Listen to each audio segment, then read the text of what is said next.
All right. We are going to be talking about understanding your financial aid award letter. First of all, what is a financial aid award letter? How do you read them? And how do you compare them? So just a couple of things that are on the agenda for this evening. My name is Gracie Francisco. I am a program manager with 10,000 Degrees. All right. So for those of you who are newer to 10,000 Degrees, so we currently serve schools and communities in the greater Bay Area. And then we've got programming in all of the dark orange counties that you see here on the slide. So we're really, really glad to be able to provide this support for students in the area. So just a little bit more about what we do. Our goal is to provide comprehensive support for students to and through college, right? So we want to make sure you have the tools that you need to get into college and to get through the application process.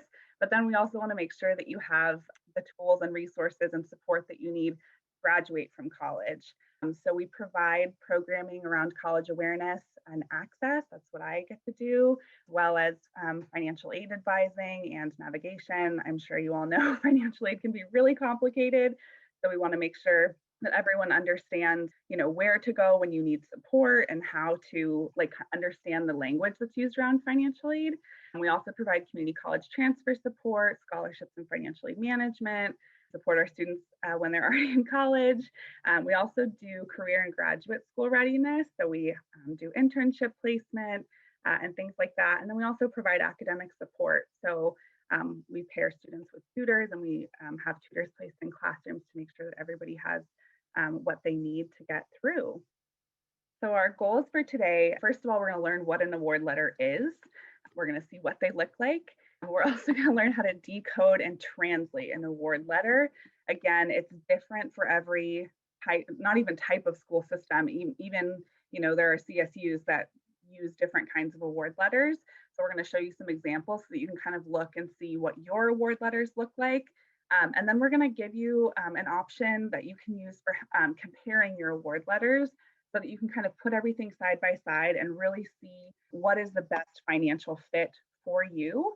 And then we're going to share a little bit about the timeline, about what to do with your award letter, and give you some suggestions for next steps in terms of making your college decision. Somebody asked in the chat, does it not include universities outside of California? We definitely can provide, you can use this information to look at schools outside of California as well. We currently don't have programming outside of California, but we have tons of students that go to school outside of the state. Really good question. So one quick kind of housekeeping item before we move forward. Our job at 10,000 Degrees is not to tell you what to do. We're not here to tell you you need to make this decision or you should make this decision. That's up to you. Our job is to make sure that you understand all of the information that you have in front of you so that you can make the most informed decision for yourself. So we're going to celebrate you and cheer you on no matter what you decide to do. But our goal is to make sure that you understand what your options are and what they mean so that you can feel really confident about whatever decision you make about your future. Awesome. So as a sort of refresh of where you are in your journey, at this point, you're either in college already or you've already applied. You've already applied to your Fafsa or your California DREAM Act. Hopefully you have submitted your required documents to your school. Some of you may still be in this process. We refer to it as the verification process. This is basically where your schools are asking you for additional documentation about the financial information that you provided. So if you have any items on your to-do list for any of the schools that you applied to, you want to make sure that you are getting those items sent in as soon as possible, because if they are sent in late or they're not received on time, that can delay the processing of your financial aid and you might not get your award letter before it's time to make a decision. So really important that you make sure your to-do lists and your hold lists are clear for all of the schools that you are considering. You've hopefully already applied to scholarships at this point. This is an ongoing process, so definitely, especially if you're in high school, make sure you're utilizing your college and career center if you have one on your campus. A lot of times scholarships get posted online through Naviance and things like that. And then if you're already a college student, making sure that you're going to your scholarship and financial aid office on campus, well, virtually going there and checking out what scholarships are available to students. You hopefully already gotten your college admissions decisions. I know some campuses are still deciding, but for the most part, you should all have an idea now of where you've been accepted, waitlisted, or denied. And then you may have already started to receive unofficial award letters once you've been admitted as a student. So now we're kind of on the last step, which is committing to college, and the sort of universal deadline for that is May 1st. If you're going to a four-year university, typically that's when universities would like students to commit by. So just a couple FAQs. People want to know, what is a financial aid award letter, right?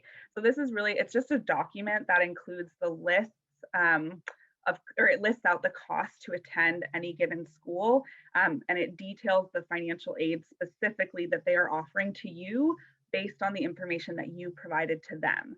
So when you submitted your Fafsa or you submitted your California Dream Match, they asked for, adjusted gross income, taxes paid, all that kind of stuff, family household size, all of that. So your school looked at that information and they said, okay, based on your need, this is what we can provide.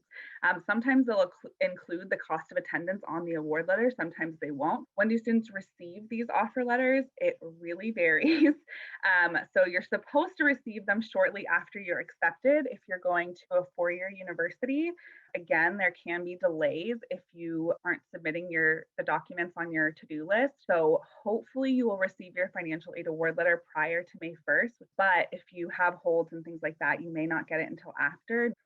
Also, for community college students, you should be receiving your financial aid offers around May or June. Some of you may have received some already. And again, for community college students, making sure that your holds and to-do lists are clear. Where can you view your offer letter? So this is a really good question. And again, every portal is different. So you're going to find them in your portal for each school, and it's in the financial aid sections. Sometimes they'll email it or they'll send it to you in the mail as well, but you kind of have to dig around sometimes in your portal to find those letters. The last question that we got a lot of is, are the offer letters final? So you'll receive an unofficial award letter right now. That's kind of what you're receiving, and that's what we're going to be using to compare your options for your different schools. But again, missing documents, final budgets from the schools, things like that can change financial aid award letters slightly. So your final award letter will come typically over the summer. A couple more questions in the chat. Someone asked if UC decision day is May 1st as well.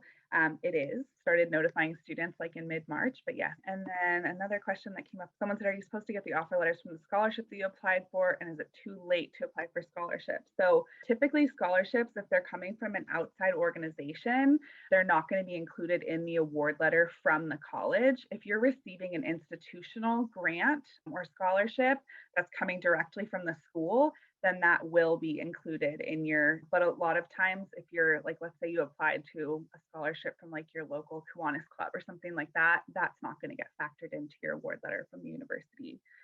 It is not too late to apply for scholarships. So, different scholarships have different deadlines. You can actually look at our 10,000 Degrees website for a list of outside scholarships, and it will tell you, by date, like when they're due.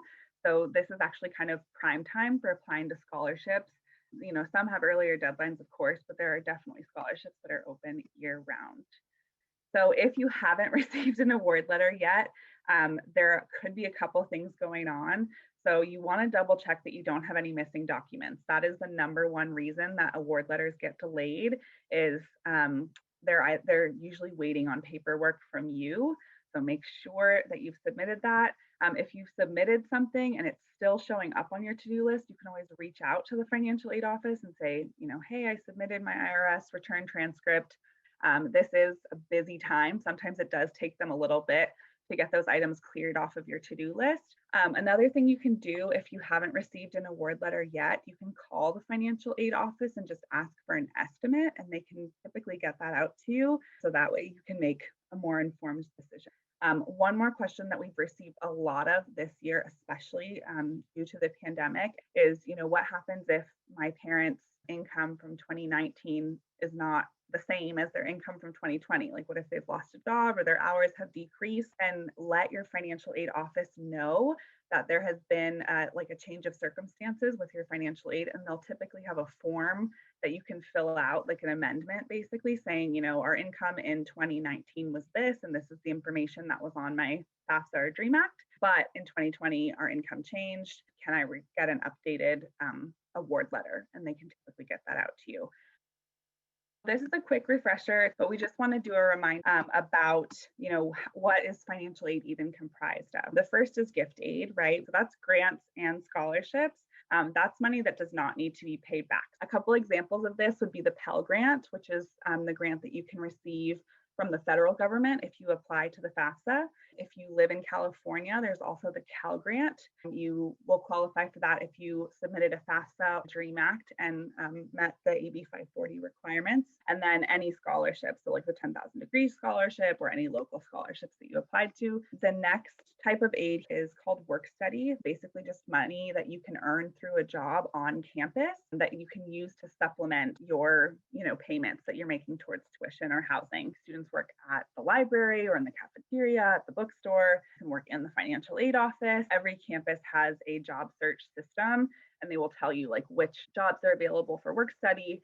The last type of aid, loans that are being offered from the federal government, the state government, or the institution itself, they often have lower interest rates than private loans. So they are included in your financial aid award letter. But it is important to know that a loan is borrowed money and it does need to be paid back. And there's a couple of different examples of this: subsidized loans, unsubsidized loans, Parent Plus loans. And then if you're in California, we also have DREAM loans at a lot of our universities. The cost of attendance, or COA, is the total cost of attending a college. This price tag often scares people because it is a lot of money. This includes not just your tuition and your room and board and things like that, but also things like transportation, books and supplies, technology, right? You might need a computer, your meal plan, your social life. So depending on how expensive that is, all of that gets factored in. So that sometimes gets put directly on your offer letter, and other times it's something that you might have to Google. I went to UC Santa Cruz, and when I received my award letter from them, they didn't have the cost of attendance on my award letter. So you just go on their website and say cost of attendance, UC Santa Cruz 2021-2022 school year, and it will give you a breakdown of all the costs. One question that we did receive is what is the tuition cost based off of? Typically, when they're giving this cost of attendance breakdown, they use a full-time student as the example, and full-time is a minimum of 12 units per term. So whether you're on the quarter system or the semester system, we're looking at 12 units. If you're going to a community college, you are paying for your classes by unit, so it's $46 per unit. I do have a couple questions that I want to address. For transfer students, the deadlines are a little bit different. So this is a really good question. The May 1st deadline is for students who are in high school and going directly to a four-year university. If you are a transfer student, the timeline is a little bit different. You do have a little bit more time. I believe you have an additional month. One other really good question that I'm seeing is financial aid negotiable? So can you try to get more from a certain college if another offers more? So you can go back to them and say, hey, I really appreciate what you offered me. However, if I'm going to attend your university, I still have a $3,000 gap. What are my other options for paying? Sometimes they can try to find you an additional scholarship. It kind of depends on your situation. A lot of times what they can do is they can increase your subsidized loan or your unsubsidized loan. A lot of times they'll offer you a Parent Plus loan, but that's a very individualized situation. Long story long, it is not set in stone. You can definitely go back and say, I need more money, but you're not guaranteed to get it. And I am going to be talking about appeals for financial aid.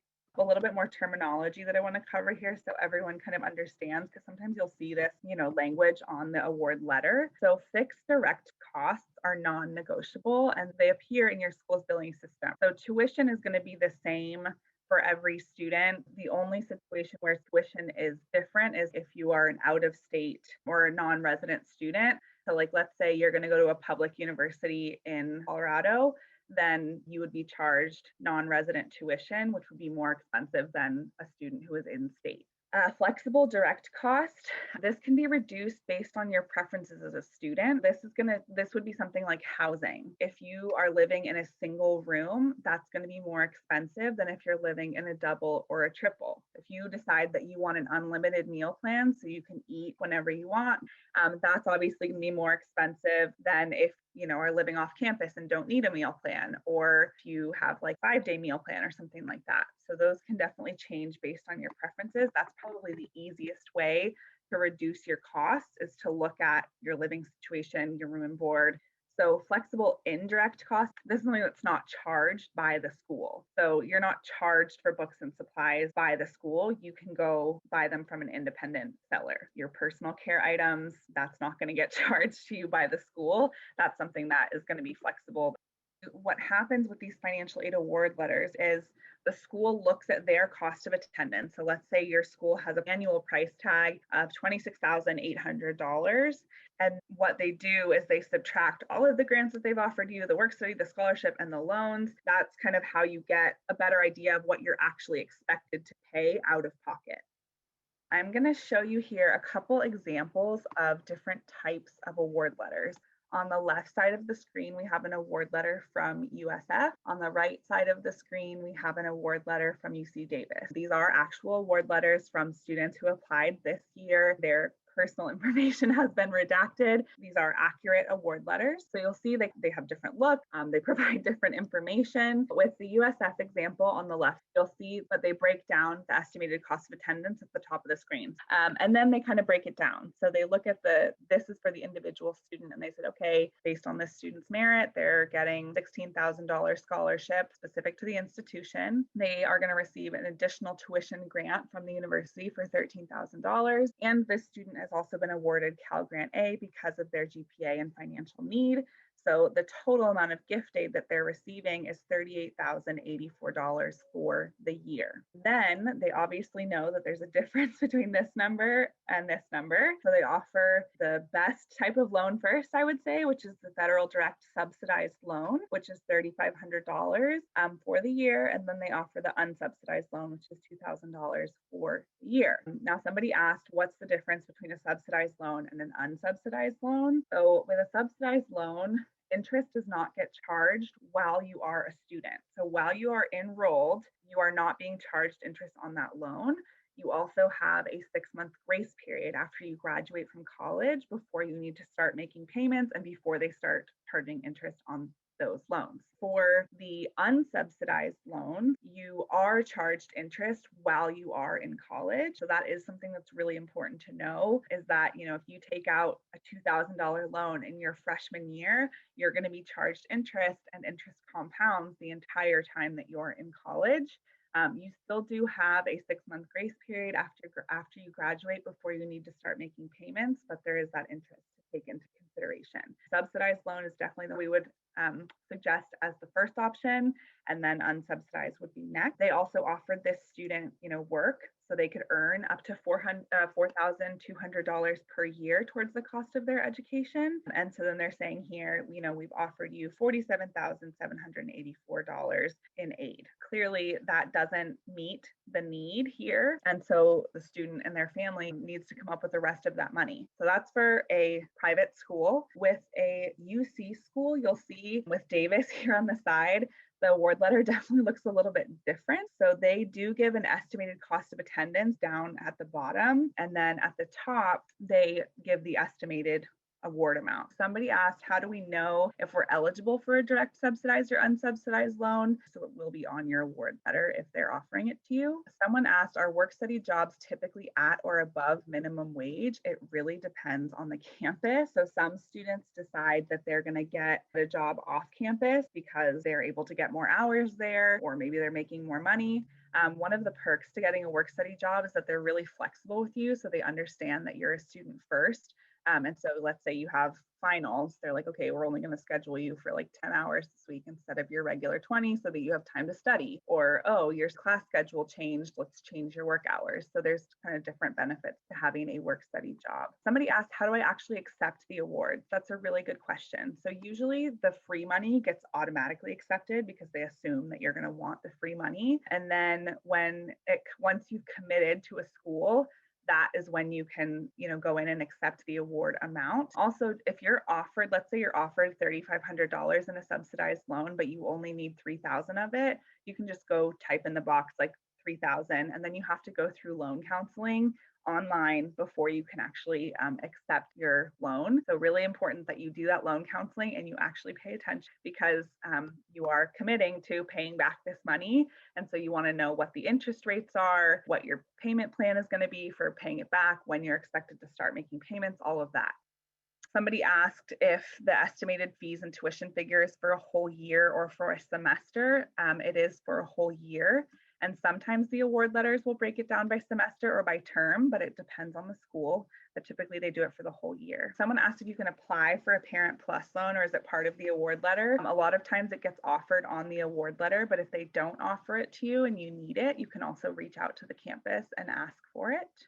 If you live in San Francisco and are planning to commit to a college near your house, do you have to live on campus the first year? No, you do not. If you're going to a community college, a lot of them don't have housing, so they expect that you're actually going to live off campus. Let's say you live in Marin or San Francisco and you're going to San Francisco State, you can live at home and commute. So we do have some schools that are more commuter friendly, like Sonoma State, is a commuter friendly school, depending on where you live. If you're in San Jose, San Jose State would be another example. So you could definitely save money by not living on campus there. So just so you all can see, again, kind of the differences between award letters. On the left side of the screen, we have Sonoma State. And then on the right, we have San Francisco State. They're relatively similar. So you can see Sonoma State breaks down their cost of attendance. And then you can see also they list out the total amount of grants and scholarships they're going to be able to give the student. And then they also break it down by which type. And then they were not able to offer work study. And then they do show the loan options here at the bottom. For San Francisco State, they did it similarly. One thing I really appreciate here is that they didn't offer the full $2,000 for the unsubsidized loan. They offered exactly what the student needed. So one area where we see students sometimes getting into trouble is they assume that because the school offered it, they have to take out the full amount. And then they wind up getting like a refund, right? $1,500 back or something. And then they blow that money, not realizing that that was from a loan and that they will be expected to pay that back. So you don't want to over accept loans if you can avoid it. Somebody asked, what is a Parent Plus loan? So a Parent Plus loan is a federal loan. And the difference between like a Parent Plus loan and a private loan is that the Plus loans has a higher interest rate than the student loan, but a lower interest rate than a private loan. Somebody else asked, would you remove the cost of things you wouldn't need, like room and board and transportation? Yes, absolutely. So, if you're going to be living at home and your parents or whoever you live with is gracious enough not to charge you rent, then you could obviously take that cost out, and then you're just responsible for paying tuition and then your personal cost. Another person asked, can we choose not to accept any loans? Absolutely. So if they offer you a loan and you're like, oh, I could get a summer job and make $3,000 and I don't need to take out that loan, you don't have to. You don't have to take out any loans. Someone asked, do you just get a Pell Grant through filling out Fafsa, or do you have to fill out another form for the Pell Grant? That is a really good question. So when you're filling out the Fafsa, that is what you're applying to. You're applying to the Pell Grant. They also ask you what state you live in, where you go to high school, all that stuff. And that is the information they use to apply to the Cal Grant. So you're applying to Pell and Cal when you fill out the FAFSA in the state of California. Oh, this is another one. Does the tuition and fees include student health insurance fee? It does not. That's a really, really good question. So sometimes you'll see, especially at the UCs, if you have a low expected family contribution, you'll see that you get like a student health grant that is supposed to help cover the cost of insurance. The other thing too is that if you already have insurance and your provider is in the area of where you're going to school, then you're not obligated, take out health insurance through your college, but you do have to make sure that you waive it so that you don't get charged for it. Are these letters awarded every year? Yes, they are. So you are going to get a financial aid every year. because you have to fill out a FAFSA or a California Dream Act every single year. So your financial aid, what you're getting in your first year might not be the same as what you get in your second, third, or fourth year. And so this kind of answers this question actually, is how do you know what you're going to get moving forward? If your family's income is staying relatively the same, then you can expect that your award is going to be very similar year to year. And if you predict that it's going to go down, you can reach out to your financial aid office. So someone said, can we negotiate unsubsidized and subsidized loans? You can always try to negotiate, like nothing is set in stone. So I always tell people, if you're not satisfied with what they're offering you, then ask again, because you never know what they can do for you. Somebody asked, you have to reapply for university grants each year. Yes. So when you fill out your financial aid, that's part of what you're applying to, is the university grants at your school. And now that you all can see the financial aid comparison tool and the sample award letter, I'm going to kind of talk you through what we're looking at. You already saw the award letter over here. So then what we did is we actually put the information into our comparison tool with different options. The award letter is in the first column here, like the standard award letter. And then this would be like if you're trying to decide how to make it the least expensive, we put maybe you want to live in a triple. So we looked at the specific housing costs for living in a triple at San Francisco State, and this is what it would cost. We also put, if I go to San Francisco State and I live with my parents, what it would cost, how those numbers are kind of changing here. Tuition stays the same, but the room and board stuff changes. So in the first column, but usually they use a double as the estimate. So you can significantly reduce your costs by living in a triple, and even more significantly if you're living at home. Books and supplies, that might change a little bit. San Francisco State estimates that it's going to cost you like $1,000 a year, but maybe you decide that you're going to get your books used, or you're going to share them with a roommate or a friend or something, so you're only spending $800 a year. Computer needs, they estimate $1,500. You get a good deal, so you only spend $1,200. Transportation, they estimate at just over $1,000. If you're living on campus, your transportation is probably going to be cheaper, right? Because you're walking or you're taking the bus. But if you're living at home with your parents, you might be driving, so you might have to pay for a parking permit, gas, insurance. And then personal expenses, they estimate $2,000, and maybe you're going to be very, very frugal and you're only going to spend $1,000. I will say from my experience, I think this is the area that students tend to underestimate the most. They're like, oh, I could totally have a budget of like $100 a month for spending money, and then they blow through that in a week. So you do want to be really realistic with yourself about your spending habits. So we can see the cost of attendance. If they're living on campus in a double with a great meal plan, all that stuff, then it's about $28,646 a year. If you're living in a triple, it's under $22,000. And if you're living at home, it's $11,500. So obviously this person saved a lot of money by living with their family. On the grants and scholarships, this is what was offered to the student in their financial aid award letters. Their Pell Grant money is going to be the same for all of these options. This student also received the SEOG grant, which you might get at some campuses and not others. It's an amount of money that differs from year to year, and it kind of depends on when you applied to financial aid. So this student probably applied to financial aid in the first couple weeks of October, and so they were able to tap into some of that additional funding.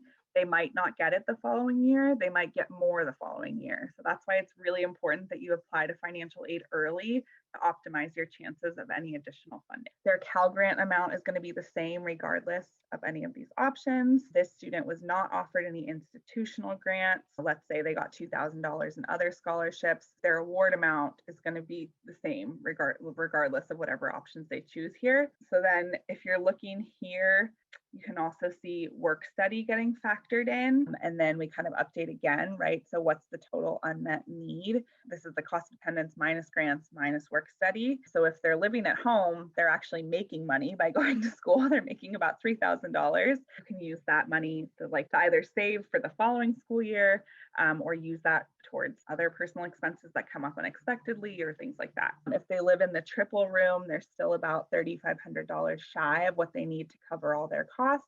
And if they are living in the double room, they are still about $10,000 shy of their costs. This student's family, for example, was able to contribute $1,000, then this student is not contributing anything. So it's a lot of times students will get a job, or maybe you already have a job or a little bit of savings that you've been putting towards school.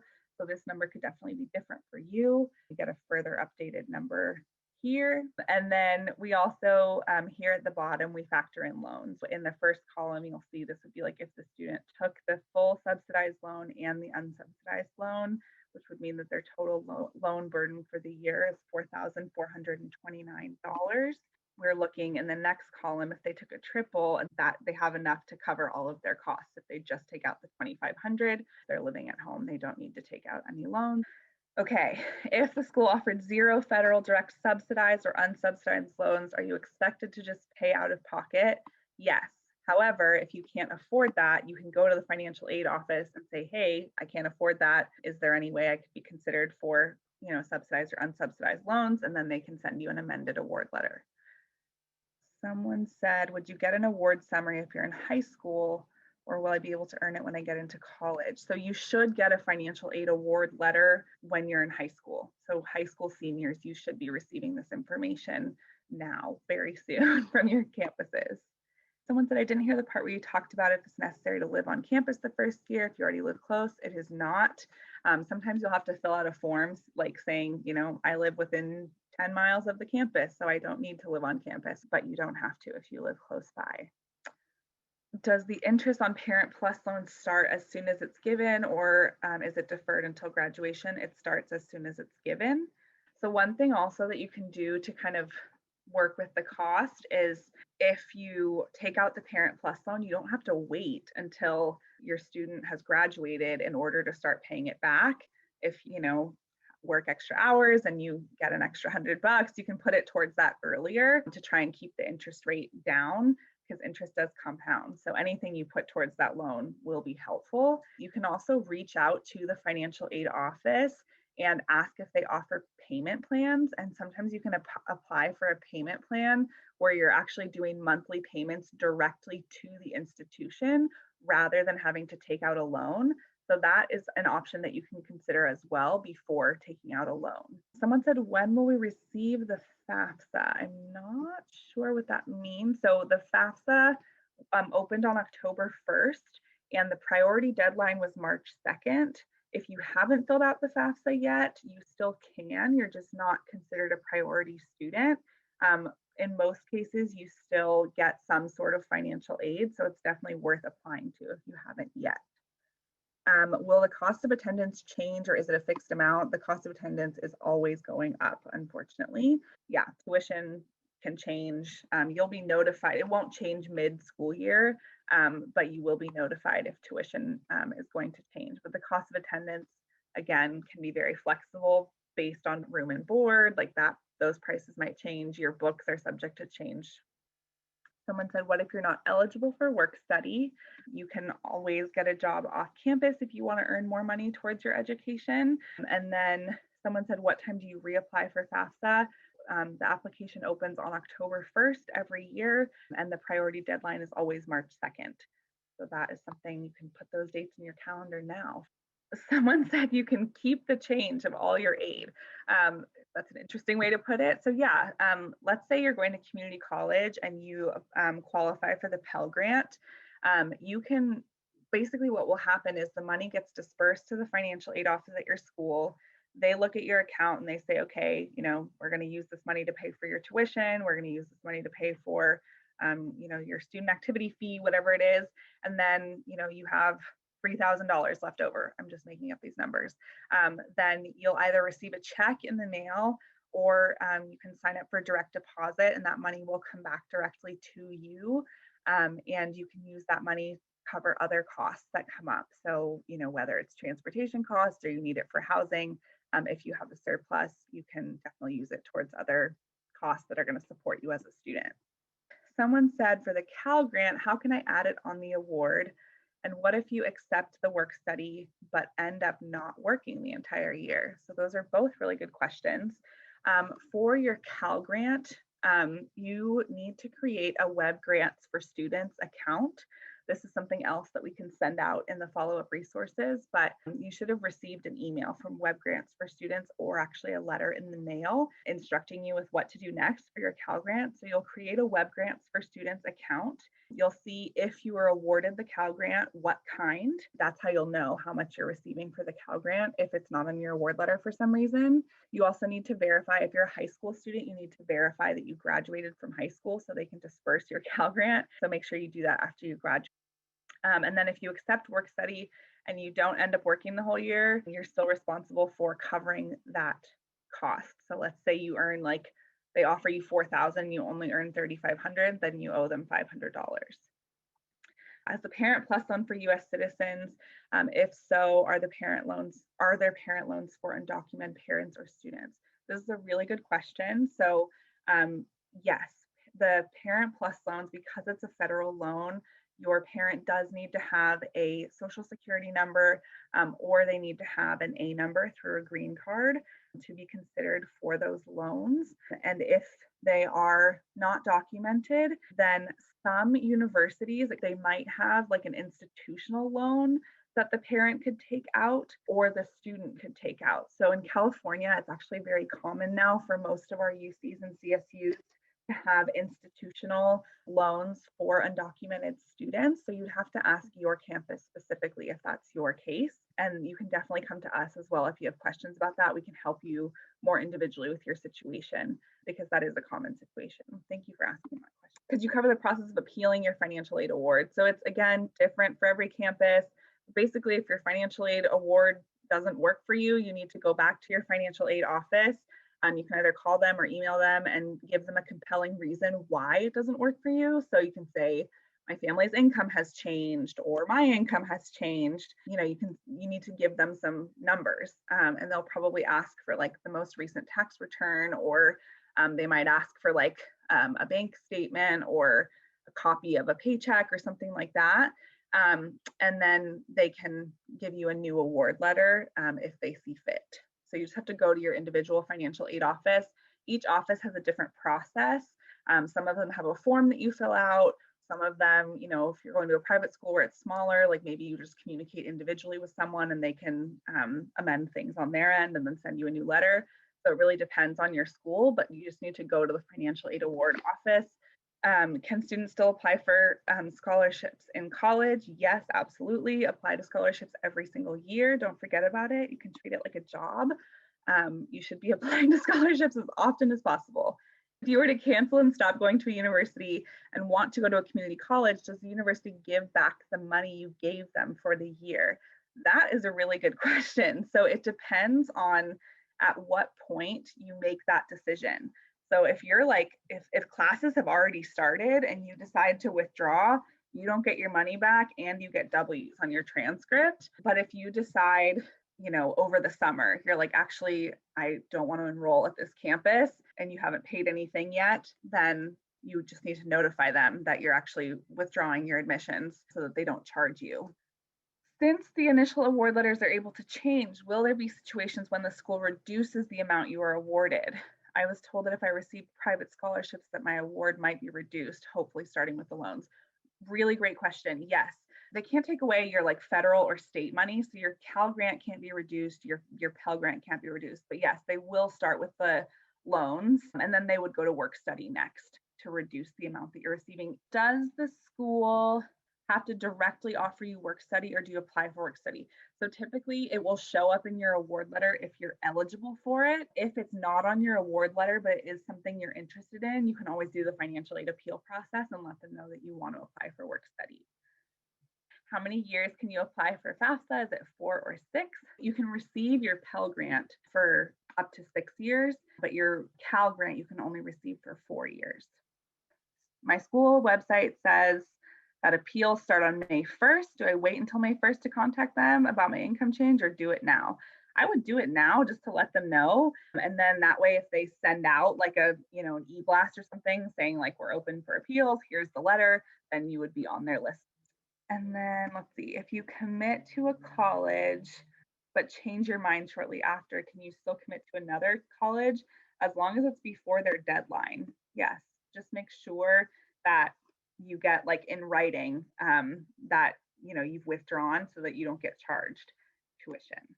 Do you get more money from FAFSA or Pell Grant? That's a good question. So it depends on the type of institution you're attending. So the FAFSA is need-based, and so the number will change. It's kind of on a sliding scale between 0 and but just over $6,000. So that number will change. Your Pell Grant is based off of need as well as GPA. So you either qualify or you don't, and it's an entitlement grant. Is the college room and board included or extra? So it is included in the cost of attendance estimations that they give you, but the number can change based on what type of room and board like package you choose.